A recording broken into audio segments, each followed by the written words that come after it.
Hare Krishna devotees, welcome to our Srimad Bhagavatam Stutis series. Today's shloka of Kunti's prayers is shloka number 37, chapter 8, canto number 1.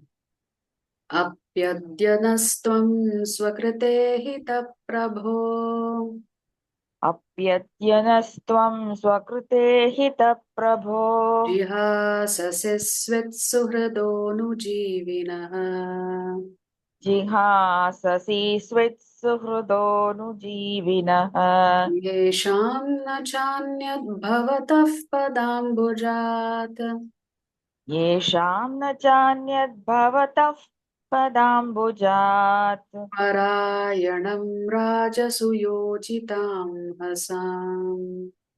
parayanam rajasuyojitam hasam. Word for word meaning translation purport by His Divine Grace Srila A.C. Bhaktivedanta Swami Prabhupada. Srila Prabhupada ki jai. Api, Api, if, adya, today, today, naha, us, tvam, you, swakrita, swakrita, self-executed, ihita, all duties, prabho, O my Lord, O my Lord, jihasasi, giving up, swit, possibly, suhridaha, intimate friends, anujivinaha, living at the mercy of, yesham, of whom, na, nor, cha, and, anyat, anyone else, bhavataha, your, pada ambujat, from the lotus feet, parayanam, dependent, rajasu, unto the kings, yojita, engaged in, amhasam,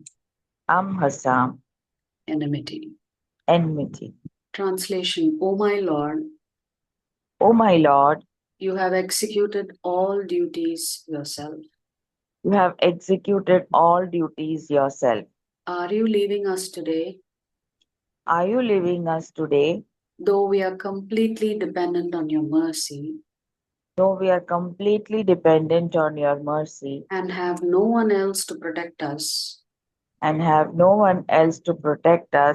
when all kings are at enmity with us. Yeah. So here Kunti Maharani is asking a plaintive question. Are you really going to leave us? So it's a question of sadness. Prabhupada writes in the purport, the Pandavas are most fortunate because with all good luck they were entirely dependent on the mercy of the Lord. In the material world, to be dependent on the mercy of someone else is the utmost sign of misfortune. But in the case of our transcendental relation with the Lord, it is the most fortunate case when we can live completely dependent on Him.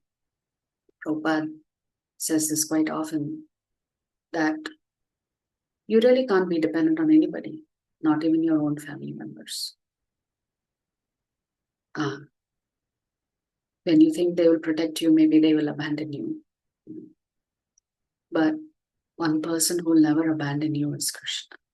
So if we learn to become dependent on Krishna, then that's our greatest fortune. But if we learn to become dependent on family members or others or society or government, then that's our greatest misfortune. The material disease is due to thinking of becoming independent of everything. But the cruel material nature does not allow us to become independent. The false attempt to become independent of the stringent laws of nature is known as material advancement of experimental knowledge.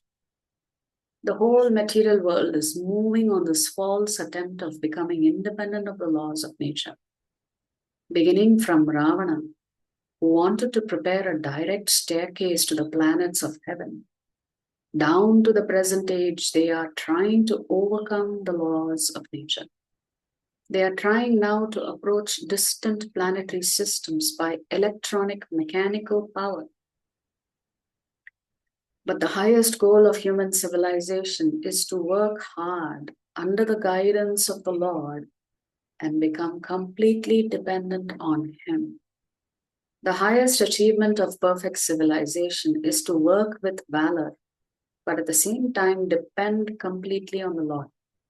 So to become completely dependent on the Lord doesn't mean you become inactive.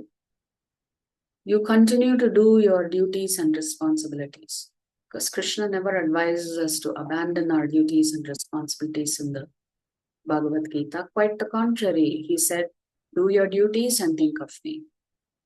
That's what the Lord says in the Bhagavad Gita.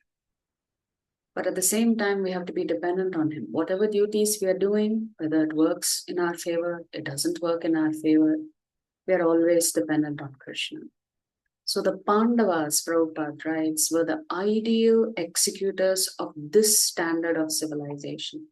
They simply did their duty and were completely dependent on the Lord. Undoubtedly, they were completely dependent on the goodwill of Lord Shri Krishna. But they were not idle parasites of the Lord. So Prabhupada is saying, to be a devotee doesn't mean you are going to be a parasite. A parasite is an animal that lives off of others. So that's not what Krishna wants. He wants you to be the best that you can be, but to be completely dependent on Him. They were all highly qualified, both by personal character and by physical activities. Still, they always looked for the mercy of the Lord because they knew that every living being is dependent by constitutional position. So how nicely Prabhupada is writing. When you become powerful or successful, you think nobody can conquer you. But to have that mentality that even though I've achieved so much success, still I want to be dependent on the Lord, is such an exalted position, because you know that you're always subservient to Him. Materially, you may be successful, but still you are subservient to the Lord. The perfection of life is therefore to become dependent on the will of the Lord instead of becoming falsely independent in the material world. So no matter how much we want, we cannot be fully independent of Krishna. How is that possible? Because He's supplying you with everything. Those who try to become falsely independent of the Lord are called anatha, or without a guardian.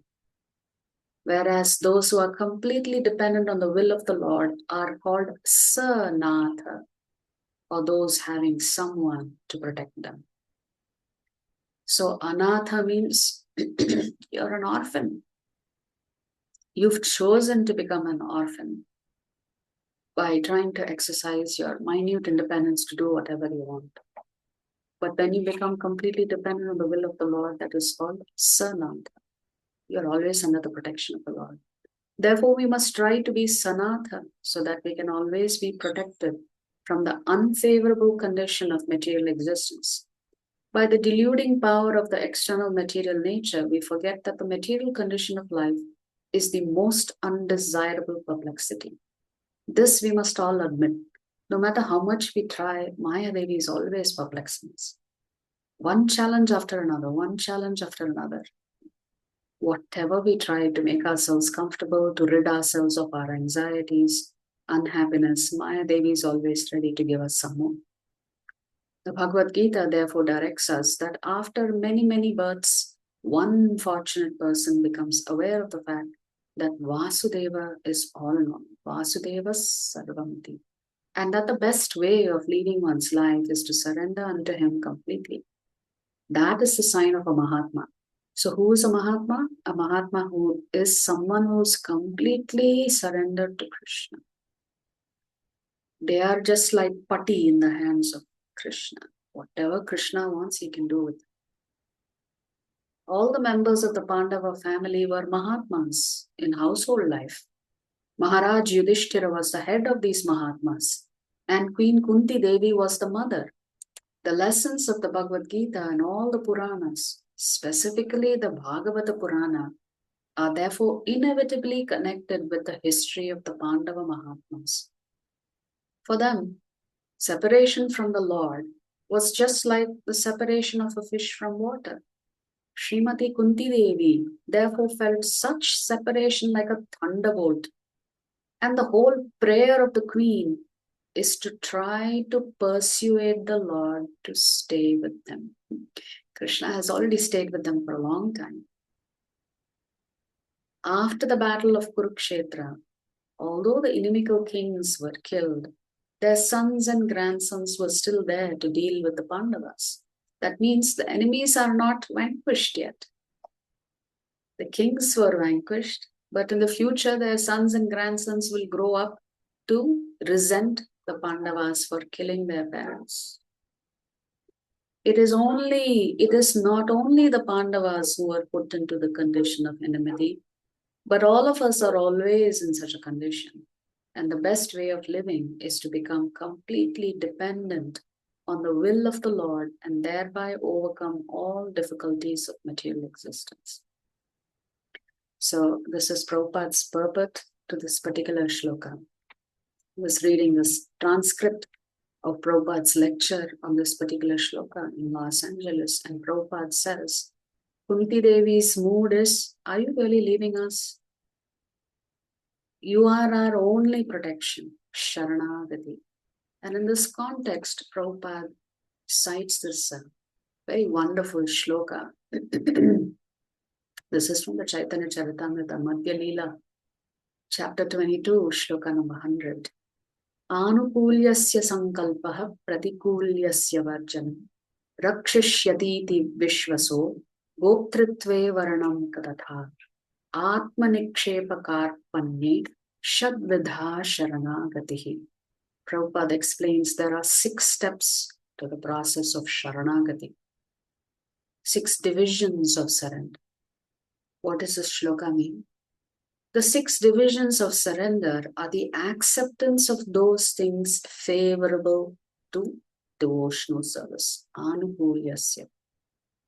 The rejection of unfavorable things, pratikulyasya. The conviction that Krishna will give protection, rakshishyati iti vishvaso. That faith you must have, that Krishna will always protect you. The acceptance of the Lord as one's guardian or master, full self-surrender and humility. So these are the 6 divisions of surrender. That is, the devotee has to accept everything that is favorable to render transcendental loving service to the Lord. And therefore, the second aspect is that he must reject everything that is unfavorable in performing devotional services to the Lord. And Prabhupada explains the combination of these 2 is called renunciation. That is, everything that is favorable for devotional services, you accept that. Anything that is not favorable for devotional services, you reject it. And this is renunciation. A devotee must be firmly convinced that Krishna will give him protection. No one else can actually give one protection, and being firmly convinced of this is called faith. So, if Kunti Devi already had so much faith on the Lord, why is she begging him to stay? Because she's saying, don't think that I am safe now because you have helped us. Because without your protection, Krishna, we will always be unsafe. So that is the mood Kunti Devi is in. That despondency that the Lord is leaving. And she's thinking, I'm not safe without you. Of course, Krishna is always there to protect his devotees, whether he's physically there or not in your material conception. That does not matter. So you have to be convinced that Krishna will always protect you. So this is what Kunti Devi is experiencing, however. That without the Lord, that she will forget him. Without problems, she will forget him. And the fourth aspect is that the devotee should accept Krishna as his supreme maintainer and master. He should not think that he is being protected by a demigod. Or worse, he should not think he has done his own things and he is protecting himself. He should be completely dependent on Krishna only, considering Krishna to be the only person protecting him. That within the three worlds, there's no other protector, there is no other maintainer for you other than Krishna. And self-surrender, Prabhupada explains, means remembering one's activities and desires are not independent. The devotee is completely dependent on Krishna and he acts and thinks as Krishna desires, which means we have to dovetail our will to Krishna's will. And when we do this, the last aspect, the devotee becomes meek and humble. We never think we are the cause of everything that is happening in our life. We understand that there is a greater force behind this. So Prabhupada also says that, therefore the devotees are very careful with how they spend their time. Avyartha kalatvam, we should never waste time. Every single minute and second of our day should be dedicated to Krishna consciousness. So Krishna already says that he protects everyone. Just like the king protects all of his citizens. But the king will protect his ministers more because they are doing so much personal service to him, isn't it? Therefore, Krishna protects his devotees who do so much services to him. They get special attention from the Lord. Even though the Lord always says in the Bhagavad Gita, Samoham Sarva Bhuteshu. I am equal to everyone. I am not partial to anyone. But the Lord is partial. He is impartially partial to those who have surrendered to him. Therefore, he tells Arjuna, Kaunteya Pratijanehi Name Bhakta Pranashit. My devotee will never be destroyed. So, Kunti Devi is saying, yes, I have wonderful sons. They are all individually powerful, fully capable of protecting me. But I'm not dependent on them. You are my only shelter, Krishna. Therefore, she is begging and pleading with him. Why are you leaving? If you leave, who will I take the shelter of? So this is the mode of a devotee who is experiencing intense separation, knowing that the separation is about to happen. If you like our videos, please subscribe to our channel and turn on the bell notification. If you'd like to join our classes every day, please check the details in the description section of this video. We look forward to serving you.